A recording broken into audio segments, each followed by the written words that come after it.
All right, I don't want to understate just how important this show is, but All In has been billed as the biggest wrestling show ever at Wembley Stadium with an attendance of 81,035 people. Let's get into the show because you're here and you're wondering, well, what just happened? So let's find out. So we had a pre-show. We had a couple things happen on the pre-show actually. Solid show. On the pre-show, we had the Miro Powerhouse Hobbs contract signing with an appearance from Paul White, Anthony Gogo, Grado, and Team Jarrett. That all happened in different areas. But we also had Simon Miller. So yeah, our first match in the pre-show was the Ring of Honor World Tag Team Championships with Adam Cole and MJF taking on Aussie Open, the champions. This was a really shocking result to the start the show because I really thought that Aussie Open were going to retain, but no, Adam Cole and MJF won with the double clothesline, and it was a good way to get the crowd started, heated up. I really thought this was going to start playing into Adam Cole's heel turn, but I was wrong. Mercedes Moné was in the crowd. Mercedes Moné was in the crowd. That might be the biggest news of the entire night, that Mercedes Moné was in the crowd. What? Jack Perry defended the FTW championship against Hook, and this was a solid, brutal match, but ultimately Hook won with the red rum to regain the championship. This was fun. On to the main card. The first match was CM Punk defending the Real World Championship against Samoa Joe. You kind of knew how this was going to play. This was a very good match. These two really know each other well. See, Punk hit Cena's 5 moves of doom, which were hilarious, and he hit the Hulk Hogan leg drop. Very fun. Very solid match with Punk hitting the Pepsi plunge on Samoa Joe. I expect him to fight at All Out for the TV championship in Chicago and Joe to get his win back. Then we had Hangman Page, Kenny Omega, and Kota Ibushi, the Golden Elite, taking on the team of Jay Wright, Juice Robinson, and Konosuke Takeshita. And this was another shocking result because Takeshita won with a roll-up, stealing the win. This was really fun. This was a really solid match from bell to bell with history thrown in through all of these guys. Kota still has some ring rust to get out because his moves lacked a little bit of bite, lacked a little bit of a hit, just like in the Blood and Guts match. But Kota and Jay White have some really good history, have some really good interactions in this match. So I definitely want more. I'm maybe hoping for a Ibushi Jay White match at All Out. But this was really solid. Next up, we had the AEW World Tag Team Championship match. I thought this match was going later in the evening, but FTR defending against the Young Bucks, and this is the third match in their trilogy, with their first 2 matches hitting at least 4 stars. And guess what? This one hit 4 stars too. This wasn't the greatest tag team match of all time, and it's right behind their other 2 matches, but this was still a very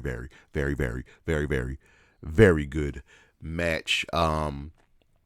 You know how these matches go. Starts out slow, builds up, building off of all their past history with sharpshooters and back injuries and just kickouts of finishers. And you want to see tag team wrestling, you watch this match. That's what you do. But in the end, the champions themselves, FTR, hit a big rig out of really nowhere to retain the championships, and then the Young Bucks didn't go for the post. They declined the post-match handshake. Next up, we had Stadium Stampede with the best friends Eddie Kingston, Orange Cassidy, Penta, Zero, Miedo taking on the Blackpool Combat Club, Santana, and Ortiz. And I don't know how to put these words. I don't know how to describe this match. At one point, Penta disappeared and returned as Penta Oscuro. What? He did a whole costume change. This match was wild. This match was unbelievable. Tables, and just fighting everywhere. Orange Cassidy with the orange punch with his fist covered in glass. This joint was just absurd. Crazy. Go and watch this. If there's any match you can watch this joint. Next up, we had the AEW Women's World Championship with Hikaru Shida defending against Britt Baker, Saraya, and Toni Storm. Yeah, it was the only women's match on the card, which really, really upset me. It was also one of the shorter matches on the card, which really, really upset me. Saraya got to come out with her family. She won. Saraya left with the championship. It was a really good, on-the-nose, feel-good moment, but I think Shida deserved a really, really legitimate reign in front of a live crowd. She only held the championship not even for 30 days. So now I wonder what they're going to do with this. The Outcast broke down. Toni Storm is losing her damn mind. She was actually going to hurt Saraya because she accidentally punched Saraya's mom, who was holding Britt, and Saraya got mad. Like you just saw what happened. Like, why would you be upset? But you saw Britt move, and you know, like I don't get it. Ruby tries to calm things down, but Toni stopped it. Whatever. We're moving on. We had the coffin match with Christian Cage and Swerve Strickland taking on Darby Allin and Sting. And what do you expect? This is a Darby Allin Sting match. You knew it was going to be wild. You knew it was going to be crazy. Darby Allin and Sting won. I could watch Sting do this for days, forever and ever and ever. He has probably had the best post-career Legends run out of any wrestler in a long time.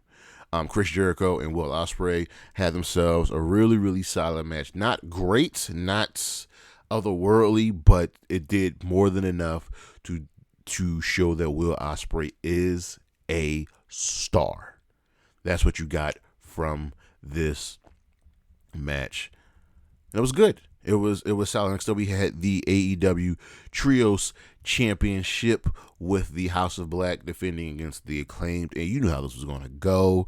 The Acclaimed are super over, and we have new champions. I love the fact that, one, with the House of Black's entrance, they were wearing white, which signifies that they were in mourning, and they came out with the lantern tribute to Beret. This was just good. This was fun. Julia Hart actually took a Scissor Me Timbers as well. That's pretty funny. MJF and Adam Cole, main event for the AEW World Championship. This was everything. I'm really, really ready for a MJF face run. This match was everything. These two work well. They work well together. I don't know what to say. Like, this was solid. They said they were going to cheat. There's a really, really fun moment where they were cheating and they went for the Eddie spot and they kept passing the chair back and forth, but the ref was knocked out. So yeah, this was such a fun match. They were always going back and forth with cheating. But everything in this match worked. Everything in this match clicked. Callbacks to story time aspects. They both tried to hit the kangaroo kick. Cole was willing to do anything to win this match, whereas MJF wasn't. They actually hit the double clothesline, and we teased the draw, but Adam Cole was like 5 more minutes. MJ said, "We'll keep it winning. We'll keep it going until we get a winner." Just layers upon layers. Remember, MJF won the last time because, you know, they went to a draw and Cole couldn't finish the job. So there is that. Roderick Strong played the part in the match. He showed up to hit MJF with a low blow, and Cole was ready to capitalize when MJF kicked out. MJF couldn't bring himself to use the diamond ring when Cole had a chance, but he also decided not to cheat as well. Much to Roddy didn't like that, so Roddy left. MJF pulled Cole to inside cradle and won.